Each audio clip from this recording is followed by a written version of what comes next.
The identity of the person who shot and injured School of the Nation's principal back in January at his home still remains unknown, even though Dr. O'Toole was shown evidence of a person who he had strongly believed shot him. What is known, though, is that crime sleuths are now analyzing an audio recording provided by Dr. O'Toole, which he believes can solve the case. Recently, just the last few days, we were given an added piece of information that obviously I can't share here. I've shared with the police.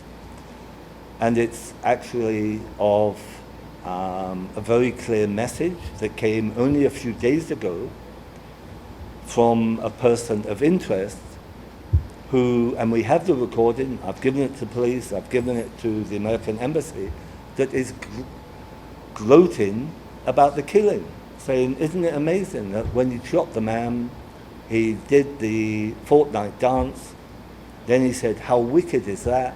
And he laughed. The help of the Federal Bureau of Investigation has been requested by the Guyana Police Force to help locate a Florida-based former student who is deemed as one of the persons of interest in the case.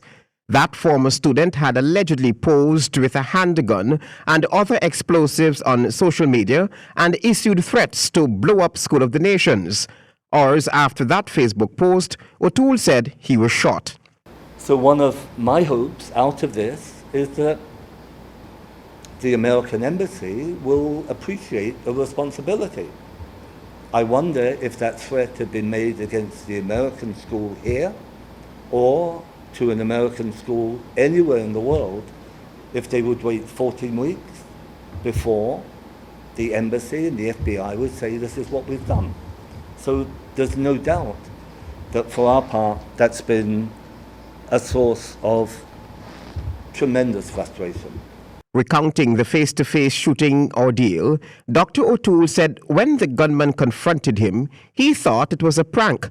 He said after the third shot fired struck him, the shooter did a dance associated with an online video game, Fortnite. When I first saw him, his hand was trembling like this, thank God.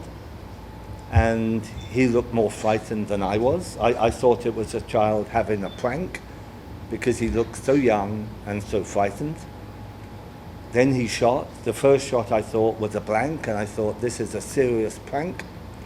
Then the second shot, I saw the blood coming out, and I said, this is not a prank. And then by the third shot, he did a dance. And I thought, God, this guy is high on drugs. Commissioner of Police Leslie James, who shared the press conference with Dr. O'Toole, said Guyanese police and U.S. law enforcement agencies are cooperating. I did say that there were at least 2 persons that we were looking at. I think it's now 3. It's now 3 persons that we're looking at. Like I said, this information we've shared with our counterparts from the United States of America, and this matter is being pursued. And no stone is being left unturned, mind you, with this matter. No stone is being left unturned. Just before wrapping up the press conference, Principal O'Toole made it clear that he did not know if that person on the recording is actually the person who shot him on January 27. Travis Chase, HGP Nightly News.